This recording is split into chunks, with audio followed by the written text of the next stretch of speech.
여자가 임신을 하거나 출산을 하게 되면 여자의 뇌가 달라집니다. 여자의 뇌가 엄마의 뇌가 됩니다. 우리가 자라서 공부를 하다가 예를 들어 하버드나 예일을 갔는데 법대나 의대를 갔어요. 근데 어느 날 남자랑 사랑에 빠져서 임신을 하게 되면 본인이 굉장히 좋은 조건에 취직을 하게 되더라도 다 포기하고 아이를 키우겠다고 하거든요. 그래서 이때 뇌가 변해서 그래요. 임신하고 출산은 여자의 뇌를 엄마의 뇌로 바꿉니다. 그래서 굉장히 많은 일이 벌어집니다. 출산을 하면 여자의 뇌와 인생은 어떻게 바꿀까요? 엄마들은 아기를 지키기 위해서라면 맨손으로 움직이는 트럭도 멈추게 할 수 있을 것처럼 느껴져요. 엄마 뇌에서 시각, 소리, 운동 능력은 아기를 관찰하고 아기를 따라다니는 일에 집중되게 돼 있어요. 엄마 의대로 변하게 되면 이게 평생 아이가 엄마 품을 떠날 때까지 이게 지속돼요. 아이와 지속적인 스킨십만으로도 여자에 대해서는 옥시토신을 분비하고 그리고 엄마 뇌를 유지하고 그리고 엄마 뇌를 구성하는 데 필요한 신경회로를 구성을 해요. 그래서 엄마가 계속 아이와 스킨십을 하면서 아이 눈을 바라보고 아이에게 뭘 먹이면서 계속 옥시토신이 분비되면서 아이하고 이렇게 관계가 형성이 되는 거죠. 실은 이게 싫어서 요즘 남자나 여자들이 결혼을 안 하는데 그럼에도 불구하고 아이를 출산하면 아이가 주는 순수한 기쁨과 행복이 있고 그 아이를 위해서 나의 모든 것을 바칠 수 있을 정도로 아이를 사랑하게 됩니다. 임신하면 여자의 뇌와 산후우울증 관계가 있다고 하는데 여자 뇌는 임신 기간 동안에 스트레스에 민감한 반응을 보이면서도 스트레스 호르몬인 코르티솔을 분비하고 옥시토신은 이제 분만 후에 분비가 되고 임신 중에 이 옥시토신의 활동을 방해함으로써 스킨십도 남편하고 하는 스킨십, 그다음 섹스에 대한 욕망도 닫아버려요. 그래서 남자들이 임신 중에 부인이랑 성관계 하는데 되게 어려움을 겪죠. 그리고 기분을 북돋아주고 안녕과 행복을 지원해주는 세로토닌이 출산 이후 분비가 낮아져요. 이 호르몬은 우울한 여자들 뇌에서 떨어져 있기 때문에 출산 후에 세로토닌이 낮아지면 여자들이 우울해지겠죠. 그래서 이것이 산후우울증의 원인이 되고 이럴 때 세로토닌을 보충해주는 SSRI 항우울제를 사용하게 됩니다. 산후우울증이 아주 심한 여성은 굉장히 위험한 질환이에요. 산후우울증으로 자기가 낳은 아이를 죽이기도 하거든요. 그래서 산후우울증이 있는 여성은 아이랑 격리시키고 SSRI를 보충해줘서 우울증에서 극복할 수 있게 도와줘야 됩니다. 여자의 또 다른 오르가즘이라고 하는 모성에 대해서 알아보겠습니다. 여자들을 이제 스캔해봤어요. 그랬더니 낭만적 사랑에 빠진 뇌하고 굉장히 흡사한 모습을 보였어요. 그러니까 낭만적 사랑과 모성애 이게 다 모두 도파민과 옥시토신 수치하고 관계되는데 이 모성애가 있을 때도 옥시토신하고 도파민 수치가 높아져요.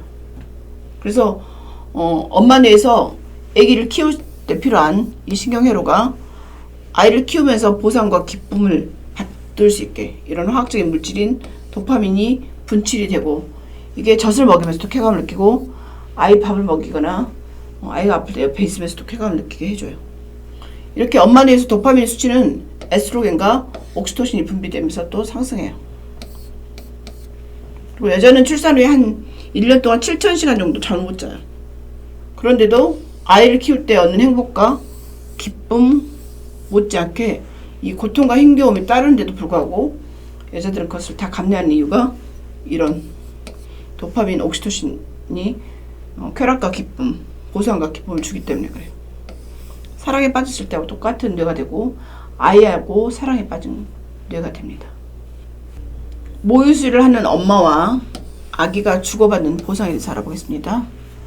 아기가 젖을 오래 먹을수록 그리고 모유수유를 더 많이 할수록 엄마 뇌는 프롤락틴과 옥시토신이 더 많이 분비가 되도록 자극을 받습니다.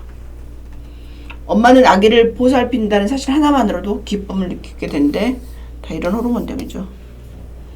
아이들에게 돌아가는 즉각적인 보상은 음식을 주고 안락하게 해주는 거고요.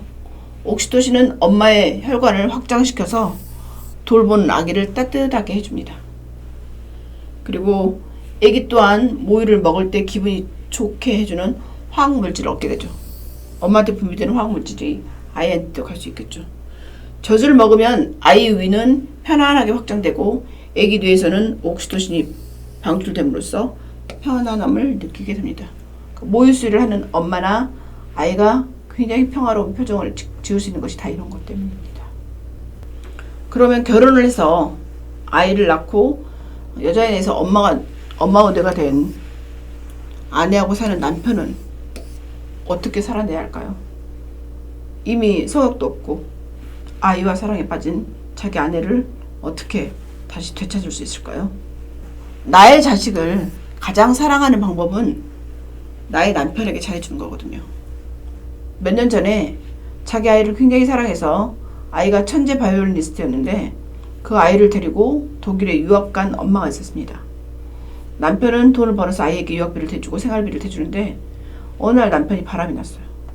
그 돈을 차단한 거예요. 결국 그 엄마하고 아이는 그 돈이 없어서 다시 왔죠.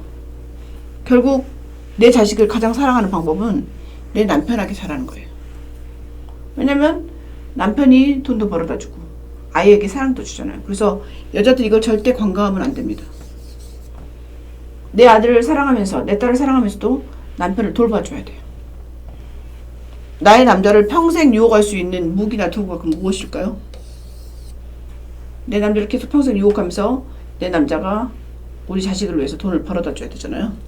가장 간단한 도구는 남편에게 성관계를 거절하지 않는 거예요.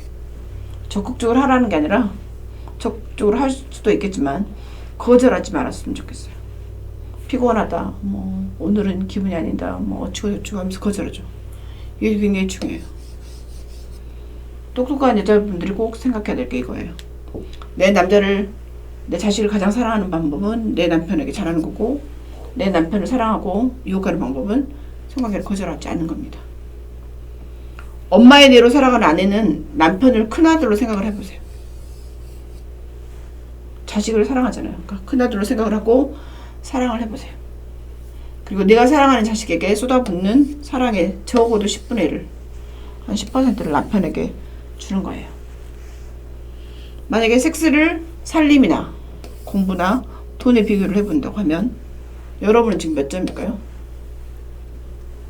꼭 생각해 보시기 바랍니다. 그러면 남편은 엄마 뇌를 가진 아내와 어떻게 살아냈을까요?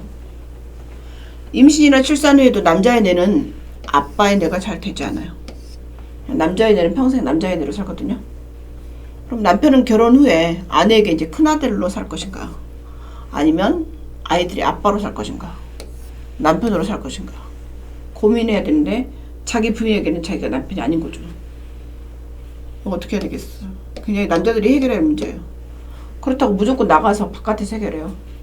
그것도 정답은 아니잖아요. 제가 결혼할 때 행복한 가정을 만들어서 아이들 잘 키우고 행복하게 살려고 결혼한 거잖아요. 근데 결혼해보니까 현실이 다른 거죠. 먹고 살기 힘든 것은 알지만 남편은 고객이나 상사에게 대하는 노력의 10%를 아내에게 해보세요. 만약에 여러분이 섹스를 사회생활이나 돈으로 비유한다면 나는 몇 점일까요?